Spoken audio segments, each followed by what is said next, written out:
திமுக கட்சி வன்னியர்கள் விரோதி கட்சி என்று அன்புமணி சொல்கிறாரே, கருத்து சொல்ல விரும்பவில்லை. 25க்கு மேற்பட்ட லாக்அப் டெத் இந்த திமுக ஆட்சி காலத்தில் நடந்திருக்கிறதே, நிர்வாகம் சரியில்லை.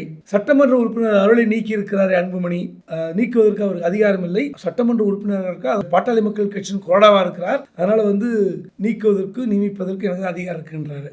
அப்புறம் உங்களை சுற்றி 3 தீய சக்தி இருப்பதாக அன்புமணி சொன்னாரே, அந்த சர்ச்சைக்குள் போக விரும்பவில்லை. அப்புறம் அன்புமணி டெல்லி போயிருக்கிறாரு. இந்த நாட்டில் யாரும் எந்த நாட்டுக்கும் போகலாம், எந்த நகரத்திற்கும் போகலாம். கடைசியில் என்னடா இது, அன்புமணி மீது இத்தனை புகார்கள் சொல்லியும் இன்றைக்கி எதுவுமே வசைப்பாடவில்லை, வரிந்து கட்டி கொண்டு அவரை பற்றின எந்த குற்றத்தையும் வாசிக்கவில்லை. ஆச்சரியமாக தான் இருக்கும்.